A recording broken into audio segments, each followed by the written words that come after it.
Olá, meninos e meninas. Vamos lá para o nosso quarto encontro com as aulas de língua portuguesa. Continuar falando dos processos de formação das palavras como nós começamos na aula anterior.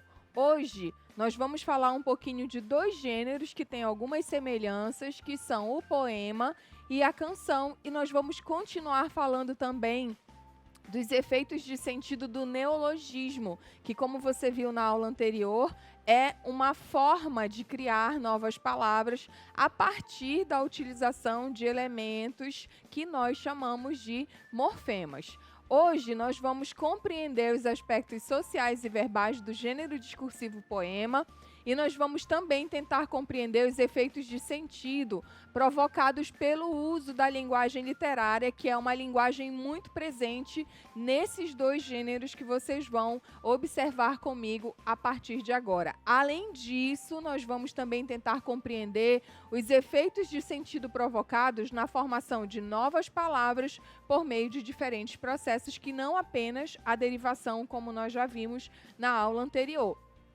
Perceber também qual é a intenção discursiva na utilização de determinados processos de formação.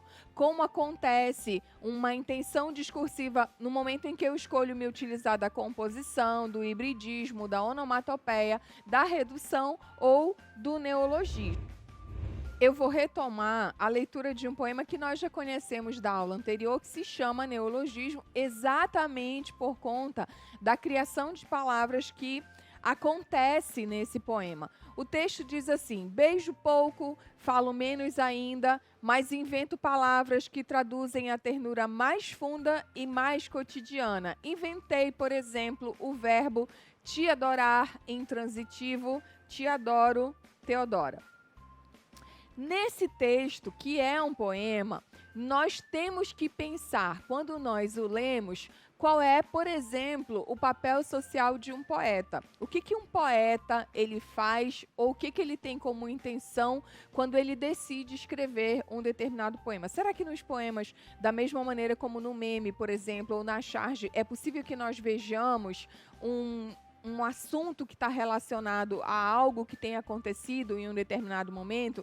Na nossa primeira aula, nós lemos um poema do Manuel Alegre a respeito do que está acontecendo em Lisboa. Então, sim, o poeta ele pode ter esse papel social de falar daquilo que está acontecendo, mas não necessariamente. E um poema, como as pessoas pensam, ele também não é um texto escrito para que se fale apenas de amor.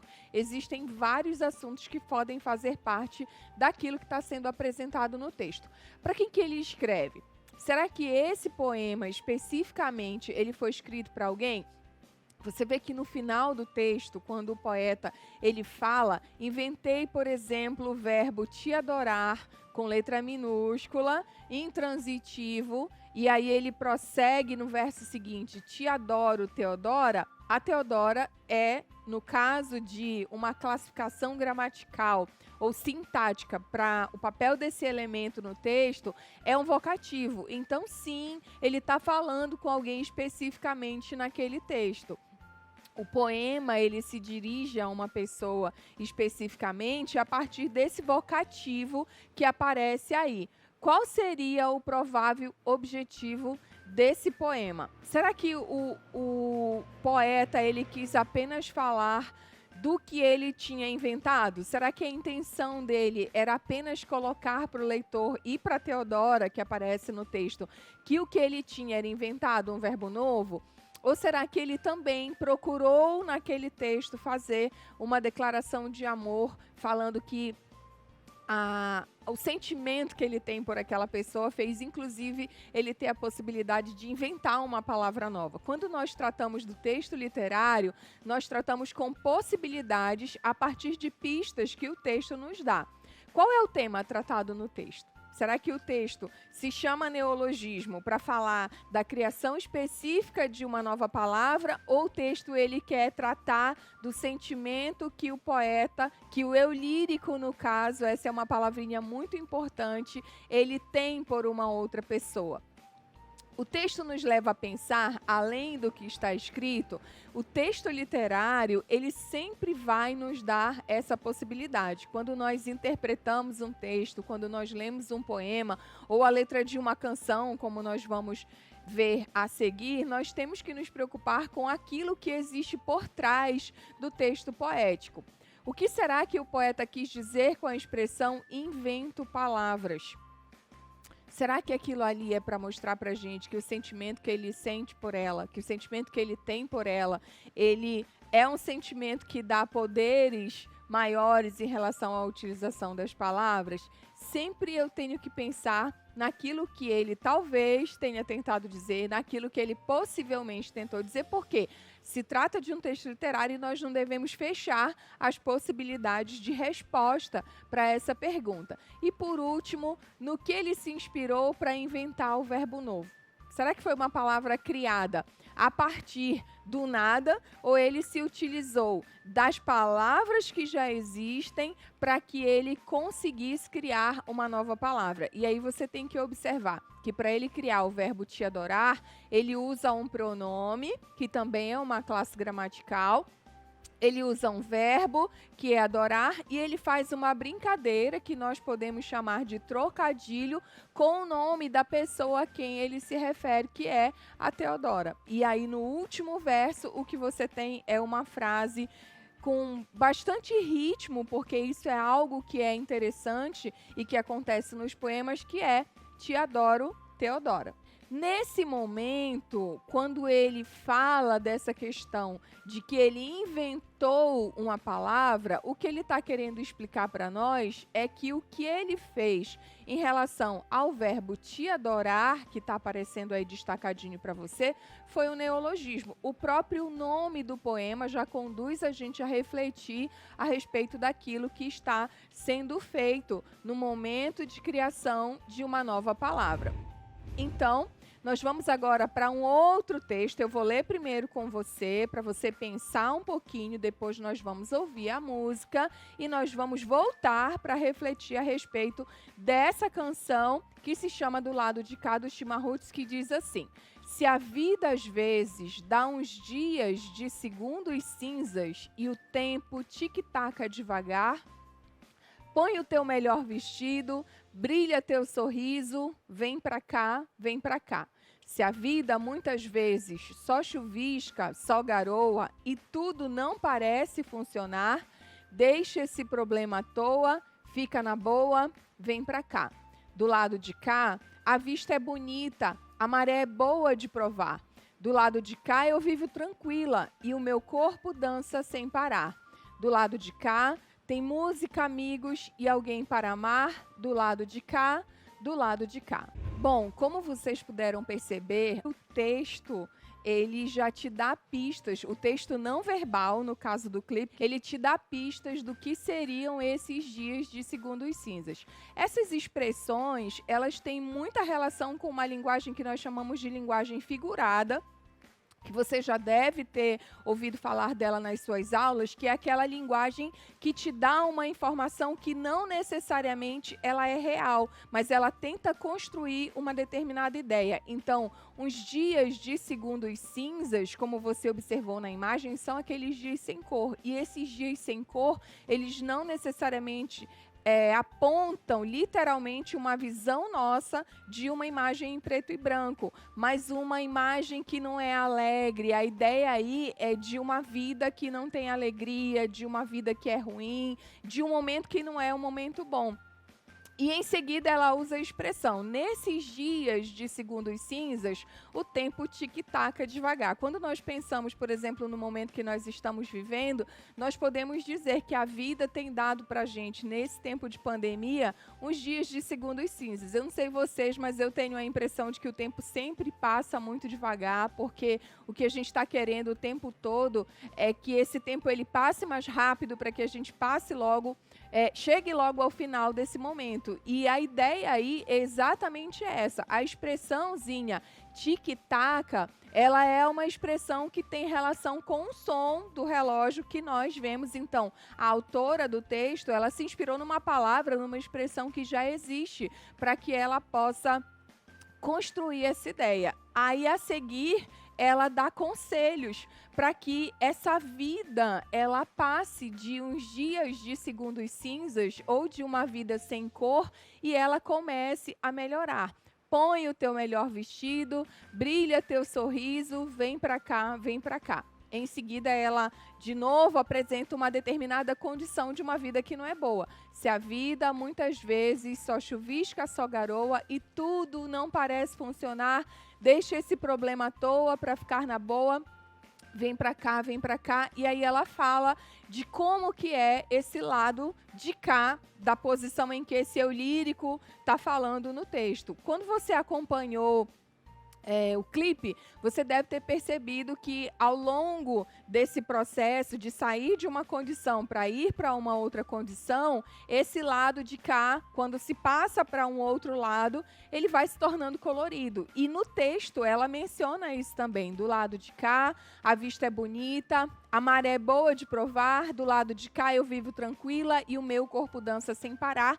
Do lado de cá tem música, amigos e alguém para amar do lado de cá. Então, esse do lado de cá é uma condição, é um estado, é uma situação melhor e por isso ele deixa de ser dias de segundos cinzas que são mencionados de forma figurada logo no primeiro verso do texto. E o tempo, quem sabe, para de passar tão devagar, para de tic-taquear tão devagar, a partir do momento, percebe que o texto ele também orienta a uma condição de quem está ouvindo ter determinadas ações. Põe o teu melhor vestido, brilha teu sorriso, vem para cá, porque muitas vezes essa mudança de condição, essa mudança de estado, ela depende muito mais da gente do que da situação que está do lado de fora. Bem, esse texto, ele traz para a gente algumas informações e nós vamos começar comparando um pouquinho a canção e o poema. Como você viu no poema Neologismo que nós lemos, existem algumas semelhanças em relação à construção do texto. Por exemplo,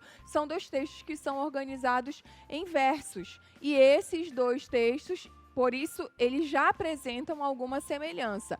Além disso, é também necessário nós lembrarmos que a linguagem em uma canção, ela também pode ser considerada uma linguagem figurada ou uma linguagem literária, porque existe a intenção do autor do texto de apresentar sentido além daquilo que está aparecendo na superficialidade do texto. Nós temos que pensar um pouco mais além daquilo que está escrito, senão nós vamos pensar o que serão dias cinzas literalmente na vida de alguém. Se eu não tenho essa possibilidade de interpretação literal, se não tem como você enxergar de fato, se você não tem nenhum problema de visão e você não consegue enxergar de fato a vida em preto e branco ou a vida cinza, isso significa que a ideia ali é construir uma linguagem figurada, de que dias cinzas, na verdade, representam de maneira figurada, pensando na questão da imagem mesmo, alguma coisa.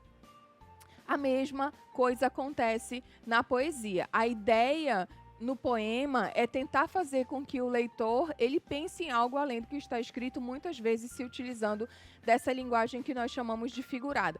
O público-alvo ele vai variar muito, porque quando um artista compõe a letra de uma canção, ele pensa em quem são, obviamente, as pessoas. E ele faz aquilo ali para que a música ela seja sucesso, obviamente, para que as pessoas gravem de maneira muito fácil. Se você escutar e faça isso, escute a letra da canção toda depois, você vai perceber que existe um refrão na canção e isso se repete, porque a ideia é realmente fazer com que aquilo ali fique memorizado, porque o objetivo é sempre fazer sucesso. Ninguém compõe uma música e lança isso nas mídias para que ninguém queira escutar. A música ela é composta para que ela faça sucesso, para que as pessoas pensem naquilo ali, para que as pessoas às vezes reflitam a respeito da letra ou para que elas só se divirtam mesmo com aquela letra de canção. Mas que ela é feita para as pessoas pensarem a respeito dela o tempo inteiro e aquela canção ela fazer sucesso, isso aí é inegável. Um artista, ele normalmente tem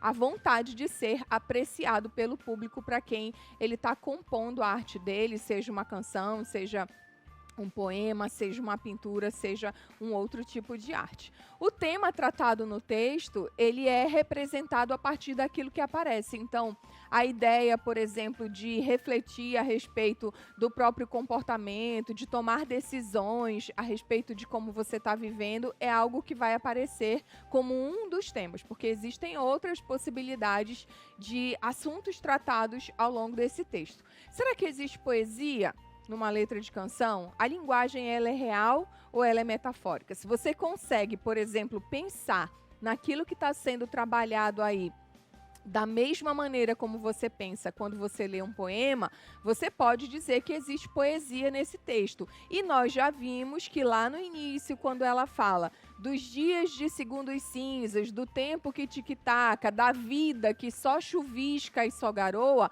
nós já percebemos que a linguagem é uma linguagem metafórica, não é a linguagem real, é a linguagem que nós chamamos de linguagem figurada. Por isso, dá para nós dizermos que sim, o texto nos leva a pensar além daquilo que está escrito. E esses dias de segundos cinzas, o que são então? São os dias ruins, são os dias em que a vida ela traz coisas para a gente que não são coisas boas. Nós podemos dizer que nesse momento de pandemia, por exemplo, nós estamos vivendo dias de segundos cinzas, mas que assim como a letra da canção deixa a gente bem otimista, falando de um outro lado, nós desejamos passar.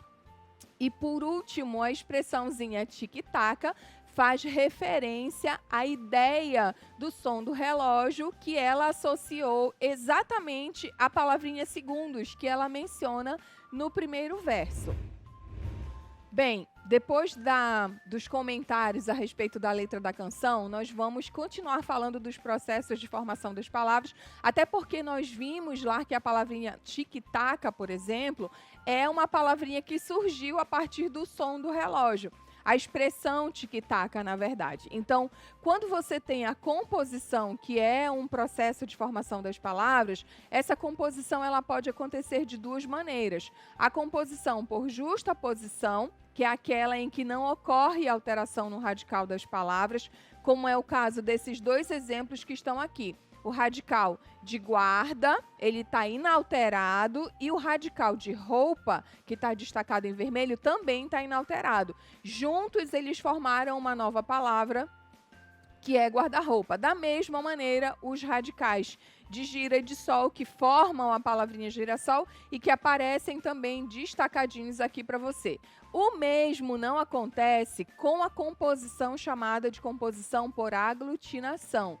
Essa composição por aglutinação, ela aponta uma alteração no radical das palavras. Então, a palavrinha embora, por exemplo, ela vem dessa expressão aqui, em boa hora. E você vê que quando ela foi formada, houve alteração no radical para que uma nova palavra ela fosse formada. Quando essa alteração ela acontece, nós dizemos que ali existiu a composição por aglutinação. Existem brincadeiras com a palavra, com a expressão, na verdade, álcool em gel, e aí essa palavrinha tem sido vista em muitos memes por aí como uma palavra só, álcool em gel. Se nós fôssemos pensar na criação de uma nova palavra, se essa palavra virasse uma palavra dicionarizada, nós poderíamos dizer que seria um processo de composição por aglutinação, porque álcool em gel virou álcool em gel e os radicais eles foram alterados,